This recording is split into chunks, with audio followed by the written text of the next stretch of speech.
मनुवादी मजा मर करी जब बहुजन से बहुजन करी मनुवादी मजा मर करी से बहुजन लड़बे करी मनुवादी मजा मर करी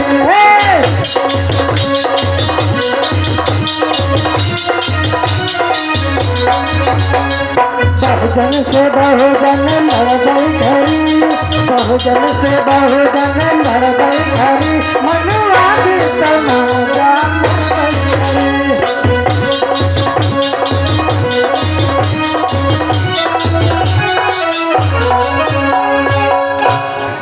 और निरहुआ का गाना चलता, मैं गांव गांव घूमता हूँ तो एक गाना या छोड़ी देता निरहू, अरे छोड़ी देता निरहू पढ़ाई बचवा ले बादूठे बकरी। वही गाना एकदम गांव गांव में बकरी चराने, लेकिन एक दिन अगर खेतों चले जाएगा तो बकरियों ना चरा पाईबा, वो बंद हो जाए। अभी तो फिर ये रोड, जब रोड हो जाए तो ही हमने बनाया कि जब ले नायकता बनईबा, जब ले नायकता बनईबा बहुजना का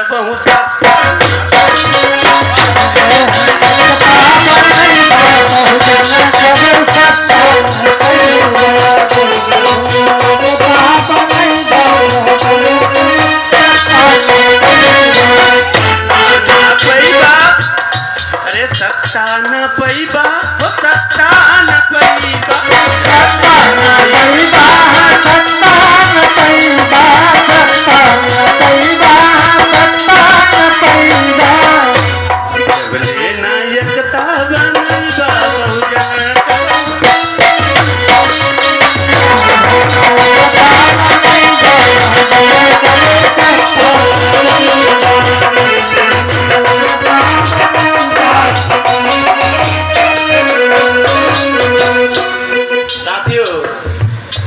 चीज मैं बताना चाहूँ, छोटी छोटी बातें बता दूंगा कि मान्यवर साहब जब देखे हमारे देश के ओबीसी समाज का सबसे वाकई में एक शेर समाज है तो यादव समाज। आज आप जो शेर की बात करें, इसके पहले भी एक शेर था जिसका नाम आपको मालूम नहीं, जिसकी शहादत से आज ओबीसी का 27% घर में रोशन होता। उसका नाम क्या मालूम है आपको? किसी को मालूम बताइए बच्चों।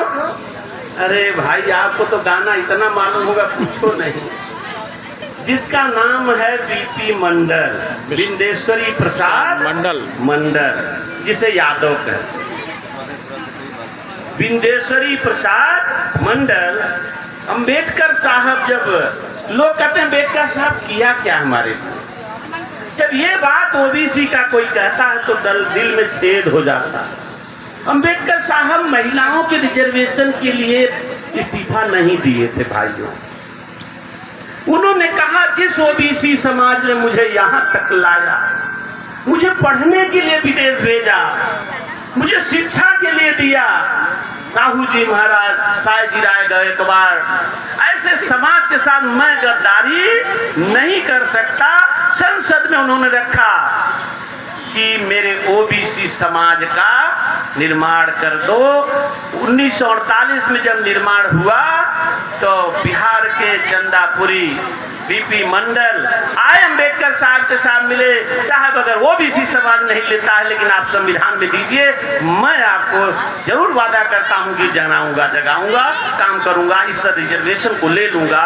तब 1951 में अंबेडकर साहब ने 51 में पहला संशोधन में उन्होंने लिखा, पहला संशोधन कि SC ST OBC तीनों को सामाजिक और शैक्षणिक पिछड़ेपन के कारण इन्हें रिजर्वेशन देना चाहिए। जिसको आप दूध पिलाते हो, जिसको कमेरा संग अन्न कहता है अन्नदाता, ये अन्नदाता को आपके बच्चों को अधिकार नहीं देना चाहता, सिर्फ आपको अन्नदाता कह के आप खुश हो जाते हो। अरे राजदाता कहो, बताएं। तब अंबेडकर साहब ने कहा इनका आयोग बना दो, ओबीसी का आयोग बना दो। तो सारे नेहरू एंड कंपनी, यहाँ तक कि राष्ट्रपति महोदय ने कहा कि अंबेडकर को हटाओ जितना जल्दी हो सके, अगर ये ओबीसी की बात कर दिया तो हमारा राजपाट छिन जाएगा, इसलिए जो भी बात कहता है इसकी बात मानी नहीं जाएगी। एक लाइन कह के लोगों ने कहा कि पर्याप्त साधन नहीं है। सोचिए आपके साथ कितना गद्दार, आप आजादी में लड़ गए, खून खराबा किए देश के लिए, लेकिन आपके लिए साधन नहीं है।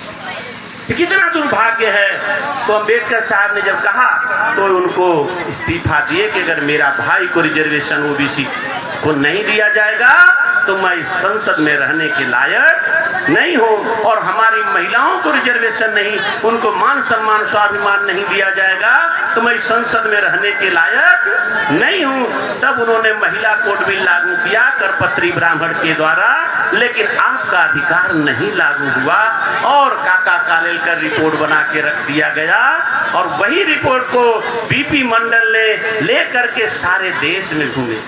दुख का विषय यह है कि एक बार जब 1973 के आसपास किसके पास गए, रामनोर लोहिया के पास, बीपी मंडल, तो कहें बिंदेश्वरी प्रसाद मेरे हिस्से में, मेरे एजेंडे में ओबीसी का रिजर्वेशन का कोई जिक्र नहीं है। वहां से भी बेचारा दुखी होकर के, मोरारजी देसाई से दुखी होकर के, इंदिरा गांधी से दुखी होते हुए 83 में बेचारा अपना जान गंवा दिया, लेकिन आपका मंडल कमीशन रिपोर्ट लागू नहीं हुआ। और उसी दौरान में आपके एक बिहार के लेनिन जगदेव प्रसाद कुशवाहा ने कहा कि 9 पर 10 पर 90, 90 पर 10 राज करेगा, नहीं चलेगा, नहीं चलेगा, और सीना तान के गोली खा लिया, लेकिन अपने पद से नहीं हटा बंदा। वही समय के आपके ये भी हैं कि शोषित वंचितों ने ललकारा है, ये चीजों इन्होंने भी कहा कि शोषित वंचित का अधिकार होने चाहिए। हमारा सारा समाज धर्म पाखंड में लड़ा है, मर रहा है, इसको हटाना होगा, इस अफीम से हटाना होगा, तभी हमारा कल्याण होगा। अगर सच्ची श्रद्धा है तो आपको ललई सिंह यादव की तभी आपकी सही है कि आपको कर्म कांड से हटना होगा। आपको